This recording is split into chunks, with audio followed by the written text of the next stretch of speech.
Black magic এবং জাদুর ব্যবহার সারা পৃথিবীতে এত বেশি হয়, আমরা অনেকে এ সম্পর্কে ধারণাও রাখি না।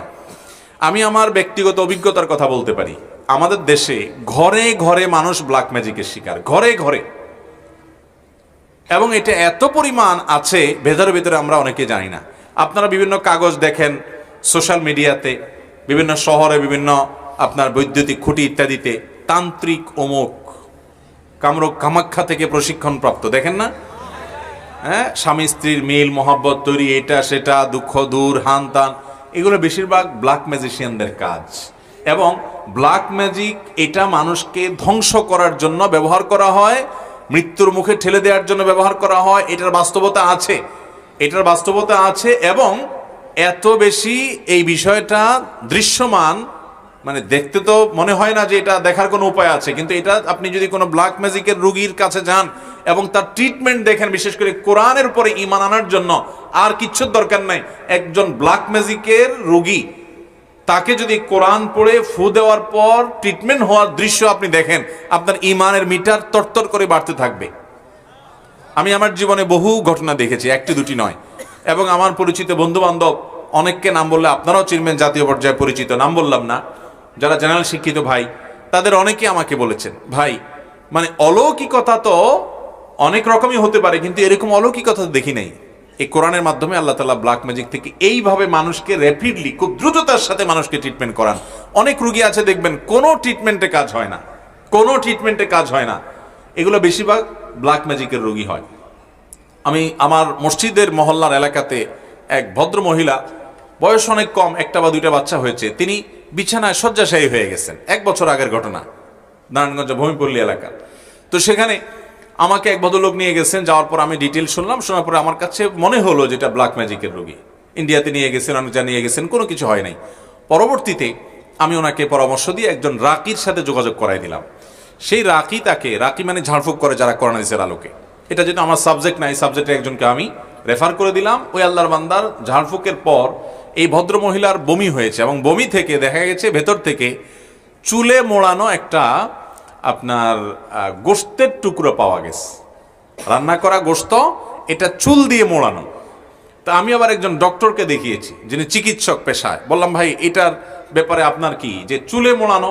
তিনি বললেন যে চুলে মোড়ানো এই জন্য যে চুল ডাইজেস্ট হয় না, হজম হয় না, এটা হজম হওয়ার কোনো উপায় নাই। এটাকে চুল দিয়ে এমনভাবে মোড়ানো হয়েছে যে এটা কোনো দিনই হজম হবে না, ভেতরে থাকবে এবং তাকে শেষ করে দিবে। এবং এটা বের হওয়ার পর থেকে ভদ্রমহিলা পরিপূর্ণ সুস্থ, এখনো বেঁচে আছেন, দিব্যি হাঁটা চলা করেন। এবং আমার মসজিদের পাশে 2-3 বিল্ডিংয়ের পাশেই তার বাড়ি, এখনো আছেন বেঁচে আল্লাহর বান্দি। এরকম শত সহস্র ঘটনা ঘটে। এই যে বিশ্বকাপ খেলা হয়ে গেল, আপনারা অনেকে কিন্তু আপনার পেপার পত্রিকা দেখেছেন কিনা আমি জানি না, আমি দেখেছি যে অনেক বড় বড় খেলোয়াড়রা প্রতিপক্ষ খেলোয়াড়দের ব্ল্যাক ম্যাজিক করে দুর্বল করার জন্য, আবার নিজেরা ভালো খেলার জন্য ব্ল্যাক ম্যাজিক করে। উত্তরবঙ্গে একটা খেলা আছে, পাতা খেলা, পেপার পত্রিকায় প্রায় লেখালেখি হয়, গুগলে সার্চ দিলে পাতা খেলা দিলে দেখবেন চলে আসছে। আমি এটার উপরে বেশ পড়াশোনা করার চেষ্টা করেছি। এটাতেও ওই তন্ত্র মন্ত্র পাঠ করা হয়, ব্ল্যাক ম্যাজিকের আশ্রয় নেওয়া হয়, এবং একজন ম্যাজিশিয়ান আরেকজনকে টেনে নিয়ে আসে, দুর্বল করে দেয়। তো এগুলো শুধু বাংলাদেশে না, সারা পৃথিবীতে। এটার খোলাসা কথা হলো শয়তানের আশ্রয় নেওয়া। আমরা অনেককে হিরো মনে করি, এরা মূলত শয়তানের পূজারী, এরা দিন শেষে শয়তানের পূজারী। শয়তানের পূজারীরা শয়তানের পূজা করে র্যাপিডলি অনেক কিছু পায়। আল্লাহ রাব্বুল আলামিনের সুন্নাহ বা নিয়ম এটা না, আল্লাহ তাআলার পদ্ধতি এটা না। আল্লাহর প্রতি ঈমান আনয়নকারী বান্দাদেরকে আল্লাহ রাব্বুল আলামিন প্রথমত দুনিয়াতে এটা দেওয়ার জায়গায় না, আল্লাহ দিবেন আখিরাতে। দ্বিতীয়ত হলো আল্লাহ রাব্বুল আলামিন কোনো কিছু আপনি করবেন আর সাথে সাথে আপনাকে দিয়ে দিবে। এর জন্য আপনার ঈমান যেমন সেরকম তাজা থাকতে হবে, এবং নেক আমল যেরকম আপনার থাকতে হবে, অনেক শর্ত আল্লাহ রাব্বুল আলামিনের তরফ থেকে দেওয়া আছে। মোহতারাম হাজিরিন, খোলাসা কথা হলো ব্ল্যাক ম্যাজিকের রোগী ঘরে ঘরে, জনে জনে, ফ্যামিলিতে ফ্যামিলিতে। এটা আমরা অনেকে জানি না। আমাদের অনেকে বিভিন্ন কবিরাজের কাছে যাই। এই কবিরাজরা দেখা যাবে যে আপনার অনেক সময় অনেক হাড়, অনেক সময় দেখবেন যে অনেক পুতুল, তারপরে যা দেখবেন যে পুতুলের গায়ে আপনার অনেকগুলো পিন লাগানো আছে। হ্যাঁ, ব্ল্যাক ম্যাজিশিয়ানরা এটা করে, নর্মালি এগুলা করে। আপনি না বুঝে নিয়ে আসেন, চলে আসেন এবং ধ্বংসের দ্বার প্রান্তে নিয়ে যান। অনেক মানুষ অসুস্থ হয়ে যায়, অনেকে মৃত্যুর কোলে আস্তে আস্তে ঢলে পড়ে, অনেকের অনেক দিক থেকে অনেক স্বামী স্ত্রীর মধ্যে মনোমালিন্য তৈরি হয়, অশান্তি তৈরি হয়। ভাইরা আমার, এই ব্ল্যাক ম্যাজিকের রোগী বোঝার উপায় কি?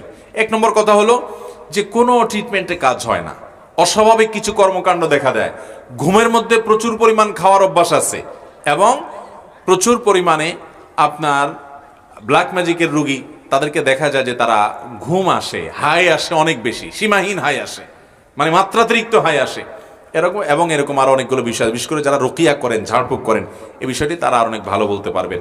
অতএব এটা থেকে বাঁচার উপায় কি? খুব সহজ উপায় ভাই। এক নম্বর কাজ হলো সকাল সন্ধ্যার দোয়া কখনো ছাড়বেন না, কখনো ছাড়বেন না। বিশেষ করে কিছু দোয়া আছে, রক্ষা কবচ, বিসমিল্লাহ আসমিহি, 3 কুল, সূরা ইখলাস, সূরা ফালাক, সূরা নাস 3 বার সকাল, 3 বার সন্ধ্যা, বাসা বাচ্চাদেরকে শুকাই দিবেন, রাত্রে শোয়ার সময় এগুলো পড়ে পুরো শরীরে ফু দিবেন, ফু দিয়ে ঘুমাবেন। এবং টয়লেটে ঢুকেন, বের হন, বা বাসায় ঢুকেন, বের হন, এক কক্ষ থেকে আরেক কক্ষে যান, বিসমিল্লাহ ছাড়া কখনো ঢুকবেন না। বিসমিল্লাহ বলে হাদিসে আসছে শয়তান তার সাথে আর প্রবেশ করতে পারে না, এবং আল্লাহ তাআলা তাকে সেভ করেন। বাসাতে বের হওয়ার সময় বিসমিল্লাহি তাওয়াক্কালতু আল্লাহ পাঠ করেন। এবং কোরআনে কারীমের একটা অলৌকিকত্ব, বিশেষ পুরো কোরআনই অলৌকিকত্ব, এর ভিতরে একটা হলো সূরা বাকারা বাসায় তেলাওয়াত চালু করে রাখবেন। আমি আমার বাসার কথা বলতে পারি, অনেক সময় দেখি বাচ্চারা ঘুমায় না, অস্বাভাবিক আচরণ করে, ছোট ছোট বাচ্চারা। সূরা বাকারার তেলাওয়াত কিংবা কোনো রুকিয়া যখন চালা করে রাখা হয় অডিও, দেখা যায় যে আস্তে আস্তে পরিবেশ শান্ত হয়ে যায়। আপনি নিজে আমল করে দেখতে পারেন। অতএব কোরআন তেলাওয়াত বাড়াতে হবে। আজ আমাদের ঘরগুলো থেকে কোরআন তেলাওয়াত চলে গেছে, কোরআন তেলাওয়াত আমরা করি না। আর সকাল সন্ধ্যা দোয়া জিকিরগুলো করবেন, সবসময় বাসা বাড়িতে ঢুকতে বিসমিল্লাহ পড়ে ঢুকবেন, এবং শয়তান কোনো সুযোগ পেতে পারে এরকম কোনো কাজ করবেন না। আল্লাহ তাআলা আমাদেরকে হেফাজত থাকার তৌফিক দান করুন।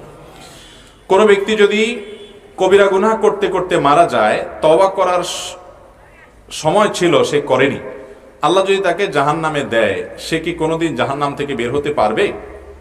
অথচ কোরআনে সূরা সিজদা আয়াত নম্বর 20, সূরা জুমার আয়াত নম্বর 19, সূরা আলে ইমরান আয়াত নম্বর 24 ও 25 আল্লাহ পাক বলেছেন যে এরা কোনোদিন জাহান্নাম থেকে বের হতে পারবে না। আপনার মতামত জানতে চাই ভাইরা আমার।